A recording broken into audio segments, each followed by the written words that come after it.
በኢትዮጵያ ከሚመረተው ምርት ውስጥ ከ30 እስከ 50 በመቶ እንደሚባክን የኢትዮጵያ ግብርና ትራንስፎርሜሽን ኢንስቲትዩት ገለጸ።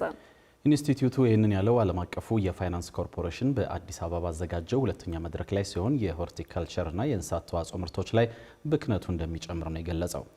በሌላ በኩል የግብርና ዘርፉ የሚያስፈልገውን ያህል የፋይናንስ አቅርቦት እያገኘ አለመሆኑን በመድረኩ ተነግሯል። ሀና አብደታ ተጨማሪ አላት።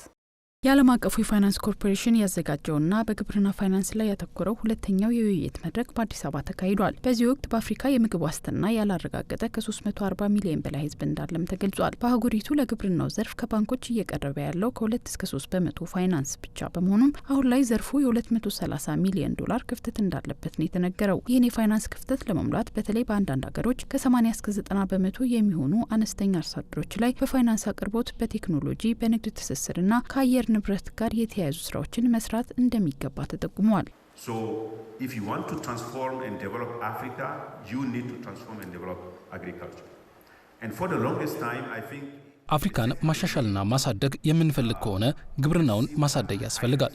ባለፉት ጊዜያት ዘርፉን በፋይናንስ ለመደገፍ ስጋት ሆኖ ቆይቷል። በፋይናንስ ሴክተሩና እስከ 95 በመቶ በሚሆኑት አነስተኛ አርሶ አደሮች መካከል ያለውን ክፍተት ለመሙላትም ልንሰራበት የሚገባው ጉዳይ ቴክኖሎጂ ነው።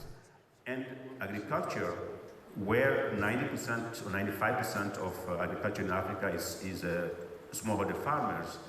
The only lever we can use is technology.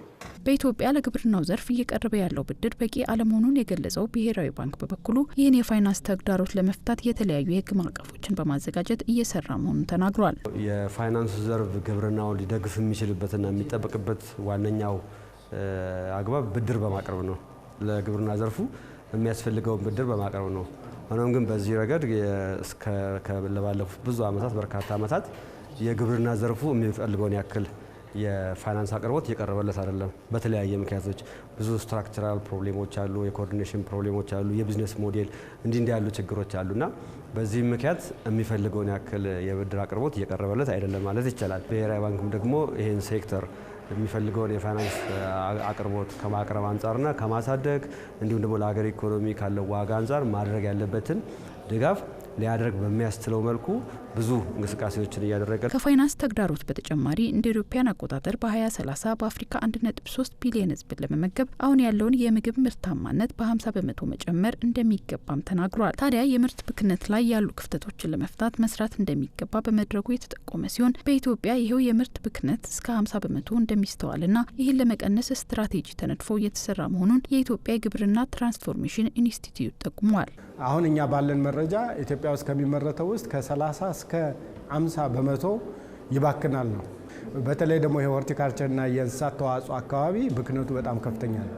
ይህን መቀነስ ራሱ ስትራቴጂ ተቀምጦለት እየተሰራ ያለ ስራ ነው።